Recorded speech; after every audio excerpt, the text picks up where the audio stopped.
Good morning, everybody. It's Thursday morning. How are you doing? Today I woke up a little late. I was tired. But as I was reading my daily bread this morning, it's talking about Christ and the adulterous woman. And I had a couple interesting points I'd like to share. Let me begin reading it. It says, a group of religious leaders heard an adulterous woman toward Jesus. They couldn't know that they were carrying her within a stone's throw of grace. Their hope was to discredit him. If he told them to let the woman go, they could claim he was breaking Mosaic law. But if he condemned her to death, the crowds following him would have dismissed his words of mercy and grace. Now that's an interesting point. Is the Mosaic law says there was to stone adulterers, but God had forgiven her.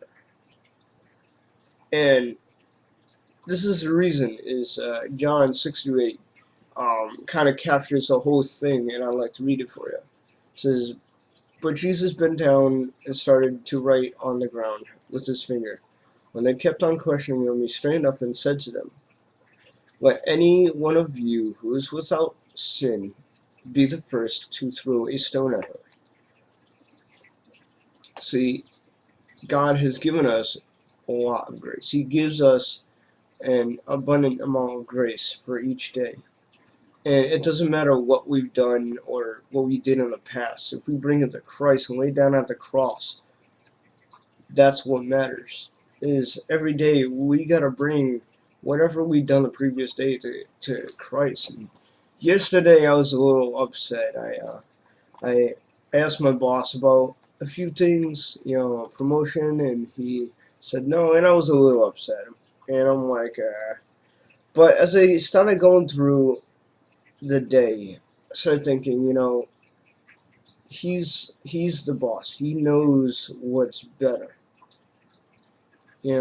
for me as a worker. And I can kind of translate this into God and us. See, God knows what's better for us. And sometimes we pray for things and we don't receive them, and we're like, God hates us. God gives us a certain amount of grace. Maybe we are not ready for that. And that's another point I wanted to make, is God has forgiven us. And he's going to take care of us. And I'm hitting on a lot of points today. But don't ever think you've done so wrong that you cannot be forgiven. And don't ever think that God hates you, because he does not. He knows what's best for you. And sometimes, we think that, God, why have you not fulfilled this? I need this, God, or I want this, God. But God knows ahead of time. He knows what we need when we need it. And sometimes we get into the mode of, God, I've done so wrong. How can I possibly go on? And we start condemning ourselves.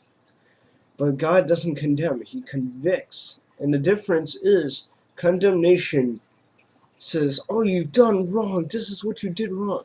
Conviction says, this is what you've done wrong. But come to me and I will forgive you. And that's the difference. Conviction shows you what you've done wrong and how to make it better. Condemnation condemns you to death. It tells you you are wrong, you should die, and that's it. And I just wanted to share that with you today. It was very interesting how, yesterday went.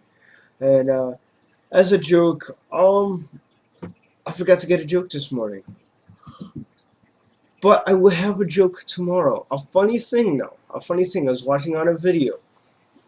It was hilarious. It's not a joke, but it was a video I was watching. I clicked on Facebook, and it was this possum, this really angry possum, staring down this raccoon, and the raccoon just looking at him eating the food. And some guy had made commentary, and it's just hilarious. It's probably on my page. I don't know. But I know I don't have a joke. I'm so sorry. I was very tired. But I will have a joke tomorrow. Tomorrow's Friday. I will win a super awesome joke because it's Friday. Payday. So I hope this helps. Don't ever think you've done so much wrong that God can't forgive you, and don't think that God hates you because He hasn't fulfilled something yet. God is working in it in His time. It's always in His time, and that's the great thing is God is taking care of us even when we don't think He is. So I hope you guys have a great day. I'm gonna get another coffee. And I will see you tomorrow.